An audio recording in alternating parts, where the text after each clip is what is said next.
Jesus said, you shall know the truth shall set you free. And He is that truth. He is Jesus, Son of God, is the truth of the Word, because He was the Word made flesh.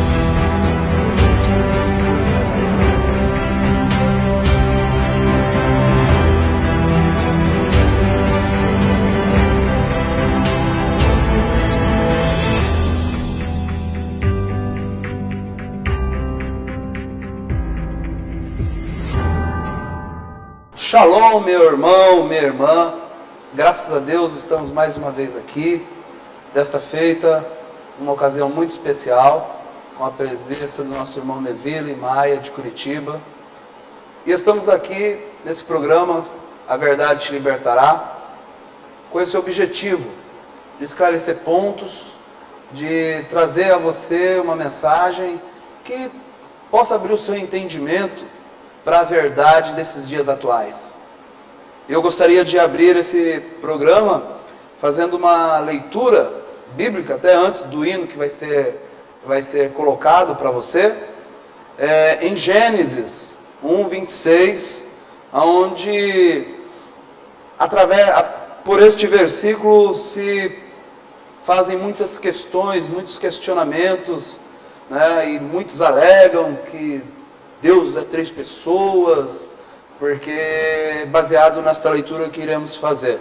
Eu tenho certeza que este programa A Verdade Te Libertará, através do nosso amado irmão Neville Maia,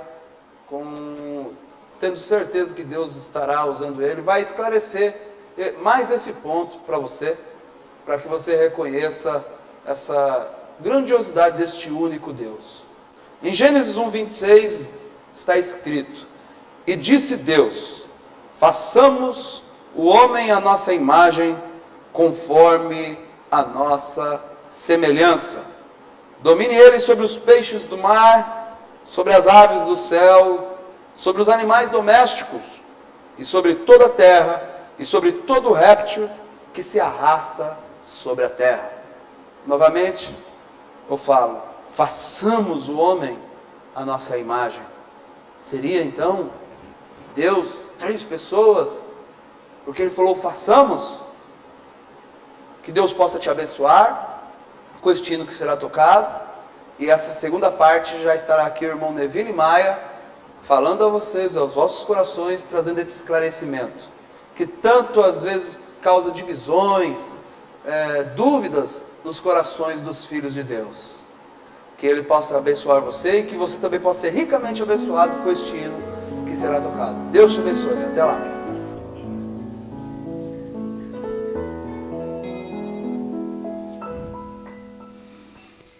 A vida de Cristo quero apresentar, é o meu desejo hoje.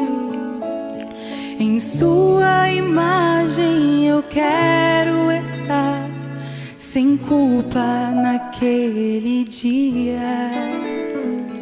Embora este mundo possa criticar, eles nunca entenderão que não descansarei até ser um homem perfeito. O que Senhor, no final de tua jornada, nada o comoverá a não ser seu próprio testemunho.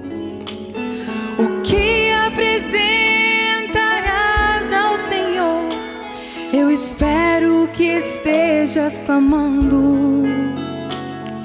Não se encontre em uma posição, buscando uma explicação.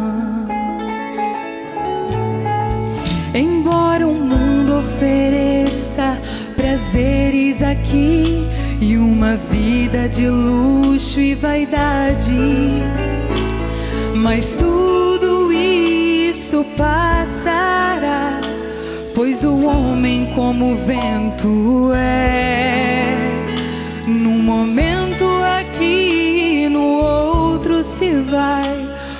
uma flor que desvanece, mas firme estarei até o dia em que perfeito serei. O que apresentarás ao Senhor no final de tua jornada? Nada o comoverá a não ser seu próprio testemunho. O que apresentarás ao Senhor? Eu espero que estejas clamando. Não se encontre em uma posição buscando uma explicação. Minha alma somente descansa nos braços de Jesus Cristo. Abri os meus olhos para que eu possa ver que o juízo perto está. Ainda que 10.000 caiam ao meu lado, jamais serei desamparado, porque na sombra da grande rocha habitarei. O que apresentarás ao Senhor no final de tua jornada? Nada o comoverá a não ser seu próprio testemunho. O que apresentarás ao Senhor? Espero que estejas clamando. Não se encontre em uma posição buscando uma explicação. Senhor, com tua preciosa palavra, unja minha alma, aperfeiçoe o que falta em minha fé e traga cura ao teu servo. Lance fora todo medo, pois só quero te ouvir dizer: receba a tua coroa, meu filho amado, tu tens vencido. Fizestes bem. O que apresentarás ao Senhor no final de tua jornada? Nada o comoverá a não ser seu próprio testemunho. O que apresentarás ao Senhor? Eu espero que estejas clamando. Não se encontre em uma posição buscando uma explicação, pois só quero te ouvir dizer: receba a tua coroa, meu filho amado, tu tens vencido. Fizestes bem.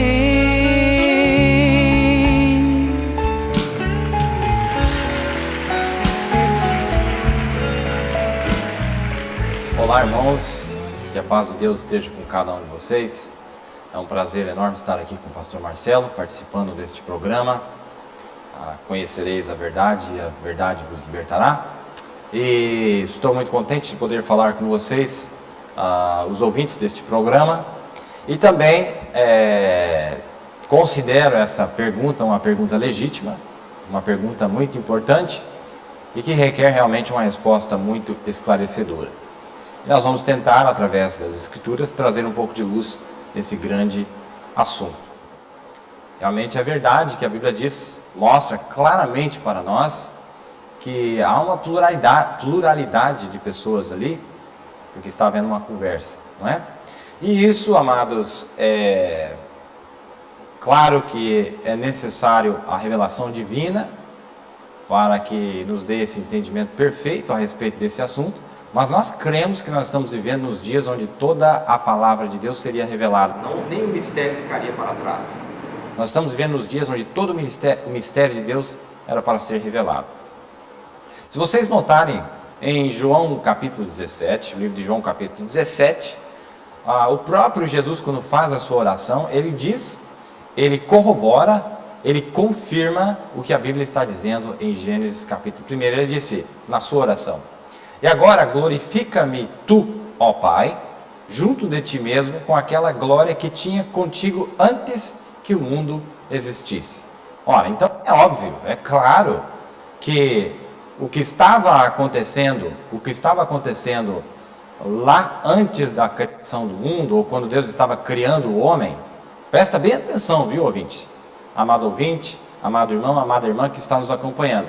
Jesus aqui está dando prova, está dando evidência para nós que Gênesis capítulo 1 está absolutamente corretíssimo. Não há nada de errado na tradução, não há nada de errado na transcrição para o texto. E ele está dizendo que ele estava com o Pai antes que o mundo existisse. Ora, a próxima pergunta a se fazer é quem é o Pai? Quem é esse Pai? Não é? Quem é o Pai? Porque o Filho nós sabemos que é Jesus. O Filho nós sabemos que é Jesus. Ele está dizendo: glorifica-me tu, ó Pai, junto de ti mesmo, com aquela glória que tinha contigo antes que o mundo existisse. Então ele confirma aqui, realmente, tinha dois seres lá antes da criação do mundo. Tinha dois seres. Perfeito, muito bem, muito maravilhoso, muito claro, não há dúvidas. Jesus disse, Gênesis, nas palavras de Moisés que escreveu o Pentateuco, os 5 primeiros livros, ele descreve exatamente a mesma coisa. Bom, voltando para a pergunta de Gênesis, capítulo 1, tem uma outra escritura muito bonita também, quando Jesus estava falando com os fariseus, e ele disse, Jesus respondeu: se eu glorificar a mim mesmo, a minha glória não tem valor. Quem me glorifica é meu Pai, do qual dizeis ser o vosso Deus. Vós não o conheceis, mas eu o conheço. Se eu dissesse que não o conheço, seria mentiroso como vós. Mas eu o conheço e obedeço a sua palavra. Abraão, vosso pai, regozijou-se por ver o meu dia, ele o viu e alegrou-se. Então os judeus lhe perguntaram: ainda não tens 50 anos e viste Abraão? Ora, eles estavam completamente ignorando que este ser que estava junto ao Pai, antes ainda que o mundo fosse criado, era aquela pessoa que eles estavam olhando para ele, ali mesmo. E ele disse: Abraão viu o meu dia e se alegrou. Ele disse: mas você não tem nem 50 anos. Eles ignoraram, eles pensaram que Jesus fosse um ser que havia nascido 30 e poucos anos antes, ele tinha aparência de velho, não é? Você não tem nem 50 anos, mostra que a aparência dele era uma aparência de um homem sofrido, um homem acabado pelas dores, não é? Como nós conhecemos a história de nosso mestre, não é? Uma vida de sofrimento. Então, aqui o que eu estou tentando mostrar para vocês, que é claro, realmente o Filho estava junto com o Pai, lá antes que o mundo se iniciasse.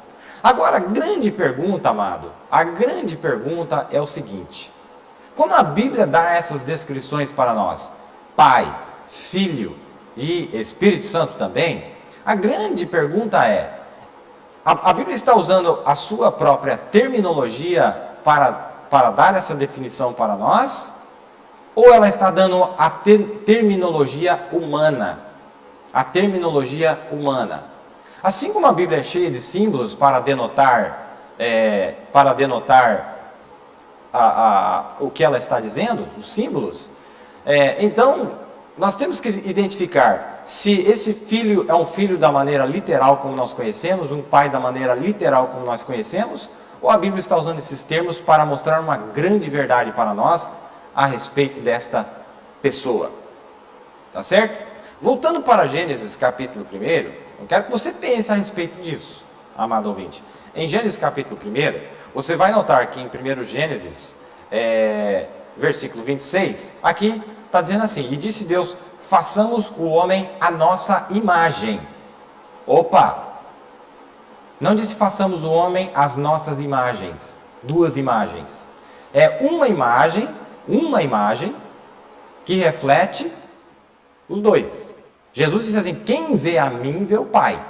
Aquela única imagem estava refletindo o Pai e o Filho. Uma imagem, a Bíblia está dizendo aqui, ó. Eu estou lendo a Escritura para vocês verem. E disse Deus, façamos o homem à nossa imagem singular, conforme a nossa semelhança, não as nossas semelhanças.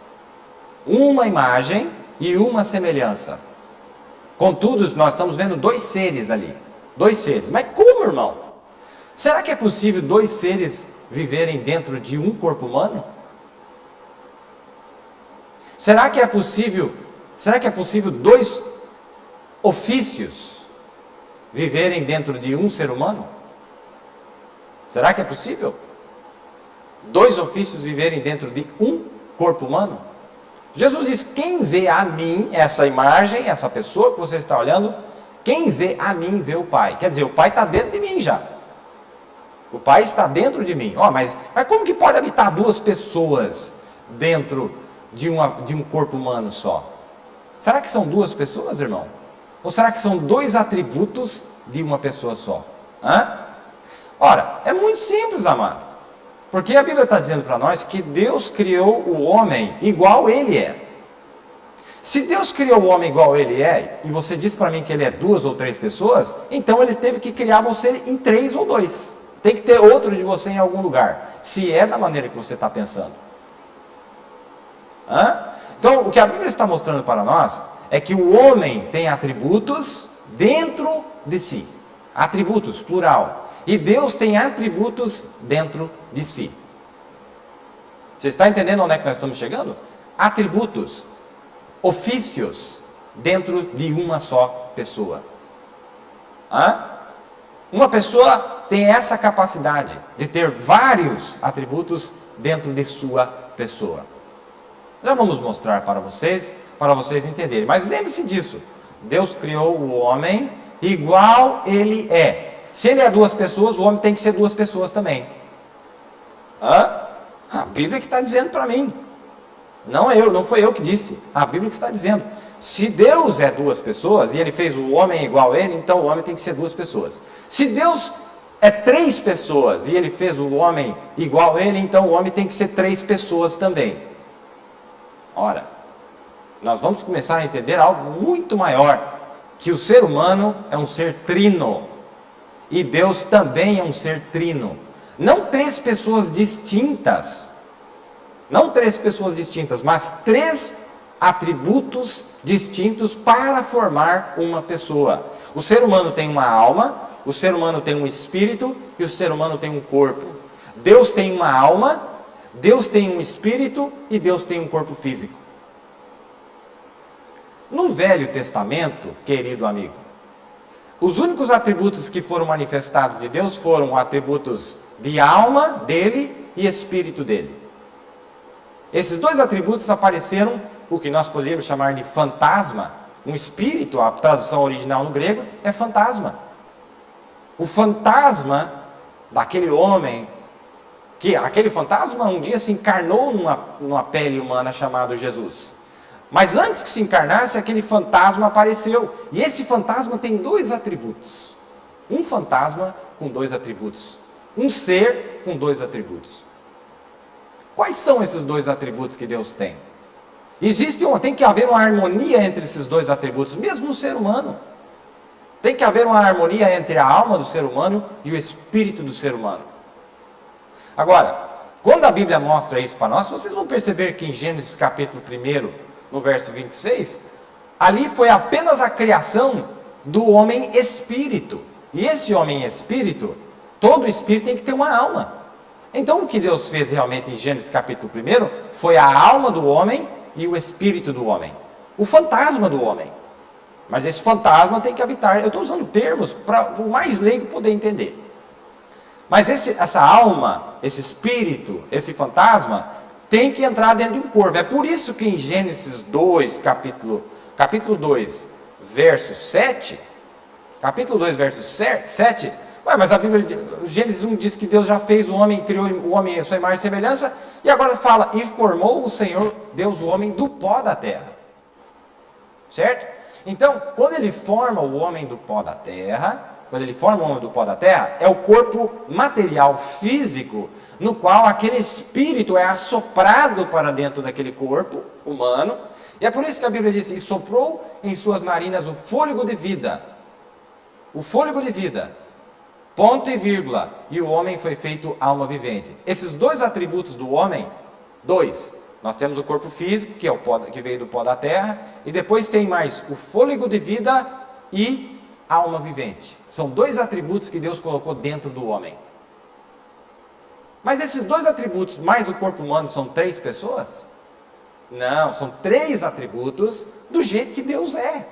Deus é uma alma, Deus tem uma alma, Deus tem um espírito e Deus teve um corpo físico. É a coisa mais simples do mundo, amado. Entender? É a coisa mais simples do mundo, entender. Deus tem 3 atributos, Deus tem 3 ofícios. O homem tem 3 atributos, tem 3 ofícios. Ora, eu sou pai, naturalmente falando, mas eu também sou filho. E eu exerço as funções de pai em relação ao meu filho, e eu exerço as funções, deveres e obrigações de filho em relação ao meu pai. E eu também tenho um espírito. Está vendo que eu tenho todos os atributos que Deus tem?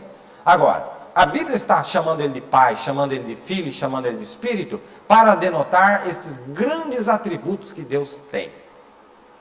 Agora, olha que coisa maravilhosa, irmãos. Você sabia que o homem original, ele tinha um atributo dentro de si, e esse atributo era atributo de Deus? Sabia que Adão era um Deus amador? Adão tinha controle absoluto da natureza dos animais, mas ao mesmo tempo que ele era Deus, ele também era homem. 2 atributos. Um atributo de Deus. Deus disse, o próprio Jesus disse. Não diz a Bíblia, aqueles os quais a palavra de Deus vem, vós sois deuses? Aquele que recebe a palavra, ele se transforma em Deus. É um Deus menor, um Deus amador, porque ele recebeu a palavra em si. A palavra é Deus. Então ele recebe aquele atributo. Adão, ele era parte Deus e parte homem. Ele tinha espírito de homem, mas ele tinha uma parte dele que era sobrenatural, a parte Deus. Ele tinha poder de discernimento, ele tinha até poder de criação, Adão tinha. Sim, estava dentro dele. Claro que provém de Deus, não provém de si mesmo. Mas Deus havia compartilhado aquilo que ele tinha, porque ele disse que fez o homem à sua imagem e semelhança. Agora, quando nós falamos de Deus, amado, deixa eu dar um exemplo clássico para vocês. João capítulo 11. Jesus, seu amigo Lázaro havia morrido, um amigo muito próximo dele havia morrido. Diz a história que Jesus, depois que José morreu, diz a história para nós que Jesus mudou-se para a casa de Marta, Maria e Lázaro. E eles lhe davam abrigo, lhe davam comida, lavavam suas roupas, etc. Cuidavam muito dele. E ele ficou doente e Jesus se distanciou mais, nós conhecemos a história. Mas, quando Jesus regressa, ele é pedido para ressuscitar Lázaro. E que quando Jesus chegou na frente do túmulo, da sepultura de Lázaro, a pedra estava posta na entrada, a Bíblia diz que Jesus chorou. Ali está a parte homem de Jesus. Ele é um homem. Deus é um homem. Jesus é Deus, amado. Não há dúvida. Jesus é Deus. Jesus é o próprio Deus. Ele não é a segunda pessoa da Trindade. Como é que você se atreve a diminuir a pessoa de Jesus para uma segunda posição? Como é que você faria isso com o nosso próprio Deus? Ele provou que ele era Deus. Ele falou, eu dou a minha vida e eu tomo ela de volta. É que homem que tem poder para fazer isso? Era Deus, provando que ele era Deus. Mas veja, ao mesmo tempo que ele era Deus, ele também era homem. E quando ele chorou, ali foi a parte homem. Mas quando ele disse, irmão, depois que a pedra foi revolvida, ele disse, Lázaro, saia para fora, outro atributo dele entrou em ação. O atributo Deus entrou em ação. Ali não era homem, ali era Deus. Ali era o próprio Deus. Então a Bíblia está mostrando claramente para nós que Deus tem esses dois atributos. Ele é um homem, claro que ele é um homem, porque ele disse que fez a imagem, o homem à sua imagem, então ele tem que ser homem. Moisés sabia que ele era homem, mesmo quando ele apareceu na forma de uma sarça ardente. Quando Moisés ouviu a voz, Moisés entendeu, ele disse: eu sei que ele é um homem porque ele tem voz de ser humano. E ele começou a pedir a Deus: eu quero te ver, eu quero te ver. Ele disse: ninguém pode vir à minha face e ficar vivo. Claro, sem o derramamento de sangue, antes da cruz do Calvário, o preço não havia sido pago. Mas o que acontece? Ele disse: olha, eu sei que você tem essa curiosidade, eu vou deixar você, vou fazer o seguinte, eu vou te esconder na penha da rocha, e quando eu passar, você pode olhar. E quando ele passou, ele olhou, Moisés deu o testemunho e disse: eu vi as costas de um homem. Mas que homem é esse, irmão, que falava com Moisés, que também falava assim: joga a tua vara no chão. E ele jogou a vara no chão, ela se transformou numa serpente. Mas que homem poderoso que é esse? É o homem Deus, é Deus homem. A parte de Deus que ele tinha não pode morrer. Essa não tem princípio nem fim. Esse atributo de Deus não tem princípio nem fim. Mas Jesus foi criado, o Espírito de Jesus foi criado. A Bíblia nos ensina, Hebreus capítulo 1, Hebreus capítulo 2, mas a parte de Deus dele não tem princípio nem fim. Que homem era esse, irmão, que caminhava sobre as águas? Que homem era esse que multiplicava os pães? Ele fez tudo para provar que ele era o próprio Deus, não a segunda pessoa da Trindade, não a terceira pessoa da Trindade, não a quinta pessoa, não a 10ª pessoa. Ele é a pessoa. Nós cremos em um Deus único, irmão, com 3 atributos, 3 ofícios distintos, com 3 atributos distintos, assim como o homem tem 3 atributos distintos. Nós temos a alma, nós temos um espírito e nós temos um corpo. Deus tem uma alma, Deus tem um espírito e Deus tem um corpo. A deidade é a parte de Deus. Depois nós temos a parte homem. E depois nós temos a parte física do homem, não é? A Bíblia mostra para nós claramente estas coisas. A Bíblia diz para nós em Filipenses que Jesus não usurpou ser igual a Deus. O que quer dizer isso, irmão? Não usurpou ser igual a Deus. Você já parou para pensar no que isso significa? Filipenses capítulo 2, verso 6, diz assim, que Jesus, sendo em forma de Deus, não teve por usurpação ser igual a Deus. Sabe por quê? Sabe por quê? Porque você não pode esquecer que o propósito que Deus se encarnou e veio à terra foi para morrer por você. Para morrer por você, veja, eu estava numa forma caída onde eu não tinha o exercício dos meus atributos de Deus que Adão havia perdido no Jardim do Éden. Então, irmão, ele não podia operar naquela esfera, ainda que ele tivesse poder. Quando ele foi para Pilatos, ele disse: você não tem poder para tirar a minha vida. Em outras palavras, foi o que ele disse. Ele falou: eu dou a minha vida e tomo ela de volta. Você não tem poder para isso. Está tudo sob o meu controle. Eu sou o próprio Deus. Eu sou o próprio Deus, está tudo sob o meu controle. Mas veja, você não pode tirar da equação o fator de que ele foi o nosso parente redentor. E para ser o nosso parente redentor, ele teve que se fazer um de nós, irmão. E nós não somos deuses. Nós havíamos perdido esse atributo lá no Jardim do Éden. Mas claro que nós perdemos. Deus fez o homem para ser um Deus amador, um Deus menor. Mas nós perdemos. E Deus queria devolver essa deificação ao homem. E ele provou que depois da cruz do Calvário, ele devolveu para o homem. A sombra de curava as pessoas. Paulo, amados, a roupa de Paulo tocava naqueles que eram aflitos e enfermos por demônios, e eles eram curados. Quer dizer, é Paulo que está fazendo aquilo ali? É Deus que voltou a morar dentro do ser humano. Assim como ele é Deus, ele queria fazer os seus filhos deuses. Então aqui a Bíblia está dizendo que ele não usurpou. Quer dizer, irmão, vai dizer para mim que Jesus não tinha poder, irmão?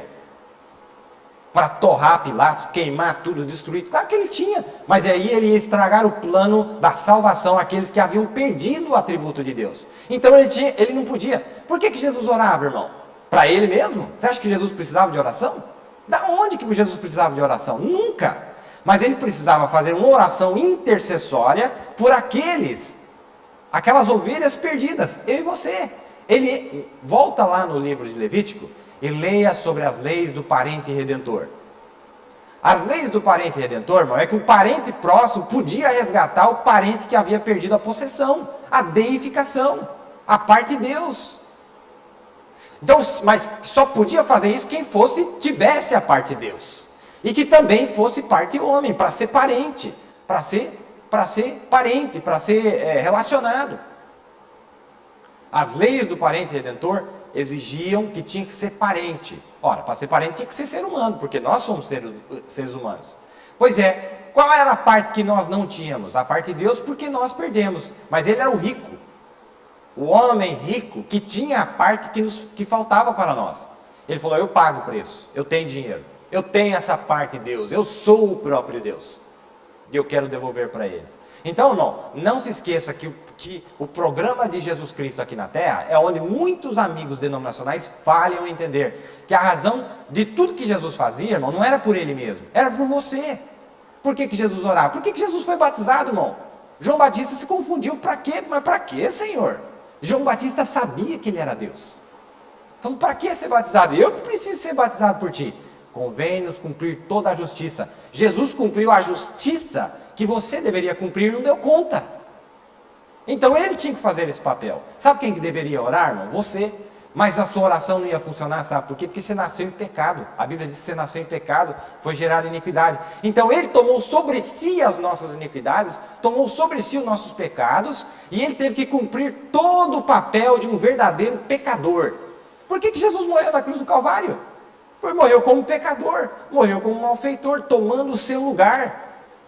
Tudo que Jesus fez, irmão, não foi por ele mesmo. Você acha que Jesus precisava se santificar? Você acha que Jesus precisava se santificar? No final, irmão, a oração de Jesus em João 8, ele diz, Pai, glorifica-me com a glória que nós tínhamos antes da fundação do mundo. Quer dizer, eu cumpri o meu papel de pecador. Ele não era pecador, mas a Bíblia diz que ele se fez pecado por nós. Não por ele mesmo, amado. Ele se fez pecado por você. Sabe por que ele estava orando lá? No Getsemane, ele não precisava de nada. Ele era santo, nasceu sem pecado, nascimento virginal, não veio da forma que todos os humanos vieram por causa do pecado original lá no Jardim do Éden, que não era a vontade perfeita de Deus. Ah, por que Jesus orava? Jesus orava por causa de você, não era por causa dele. Você acha que Jesus precisava orar, irmão? Você acha que Jesus tinha a mínima necessidade de orar? Mas você, pelo qual o preço ele estava pagando, deixa eu repetir, você e eu, pelos quais ele estava pagando o preço, precisava de toda aquela santificação, o processo que ele estava passando. Ah, irmão, do que nós estamos falando?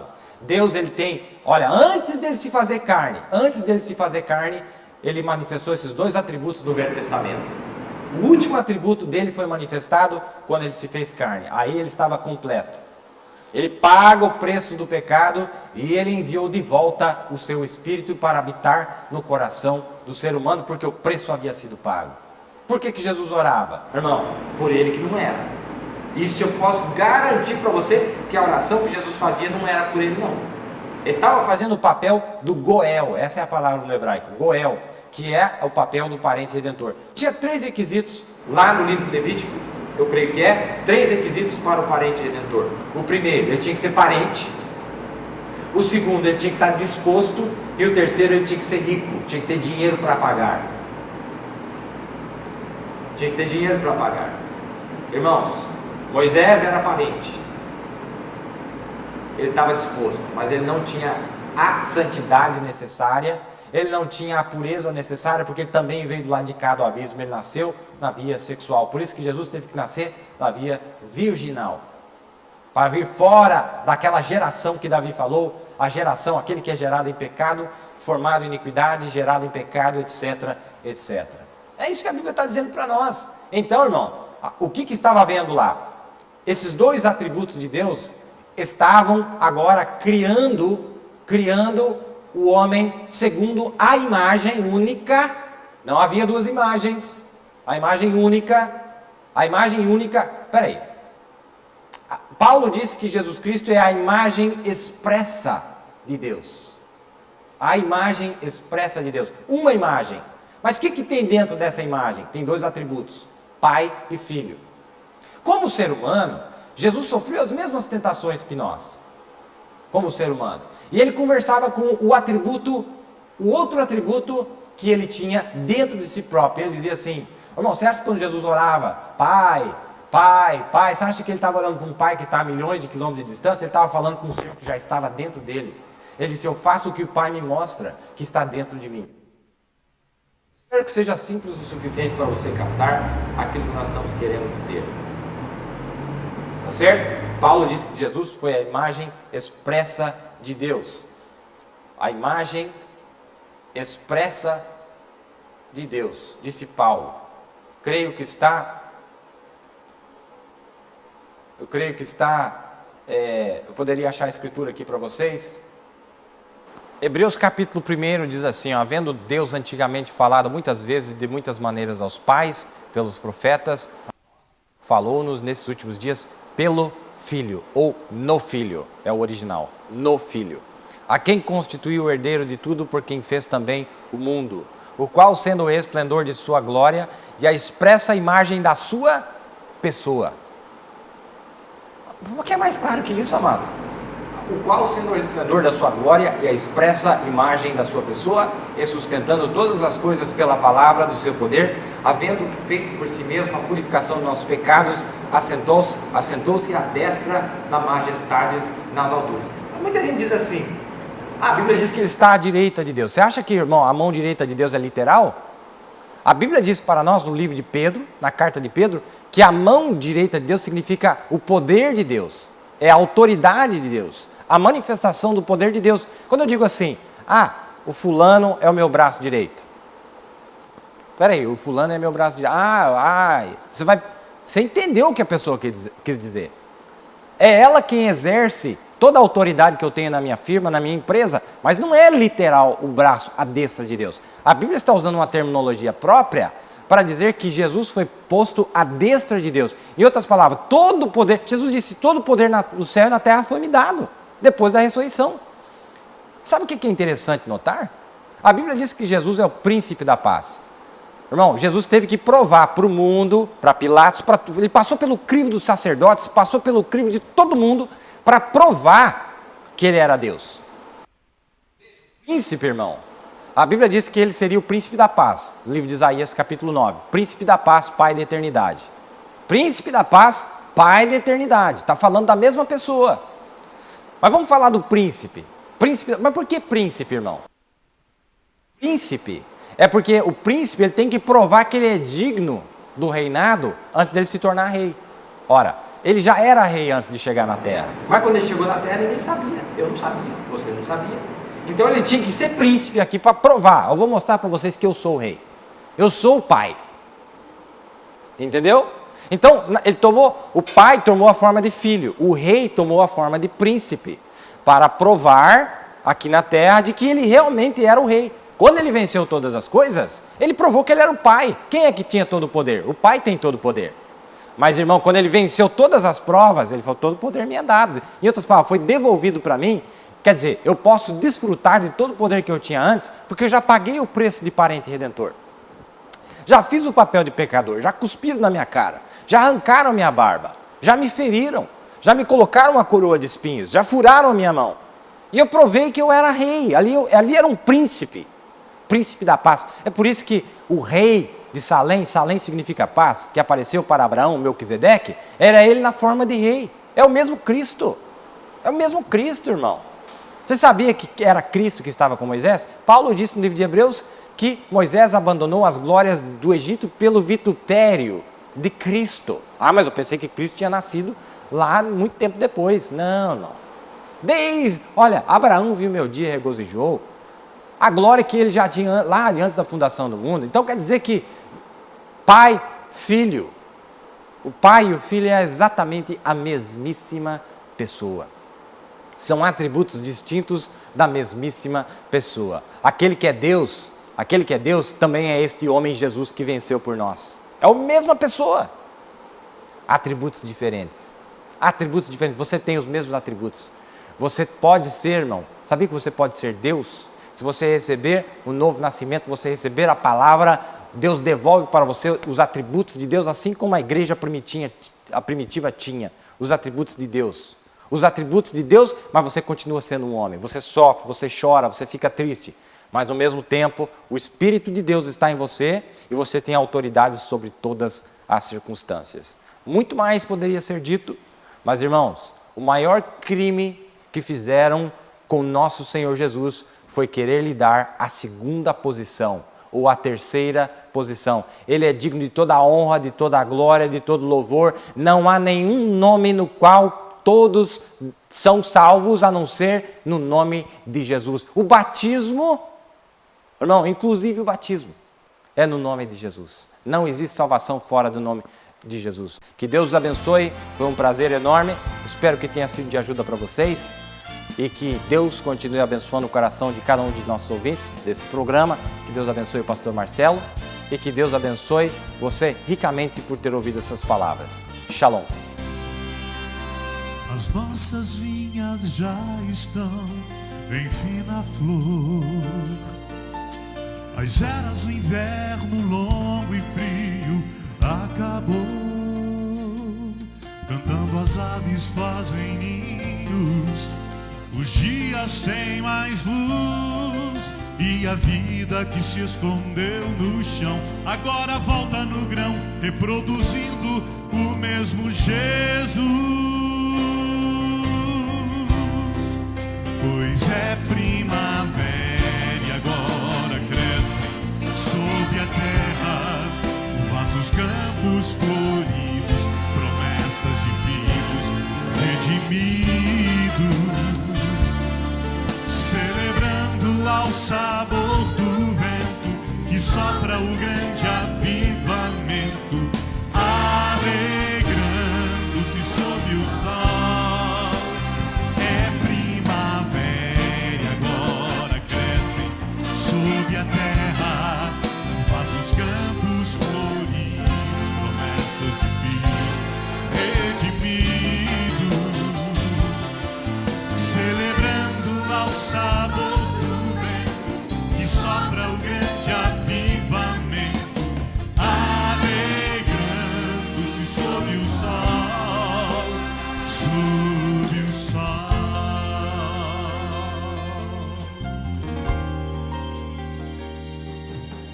A chuva do inverno cessou e se foi.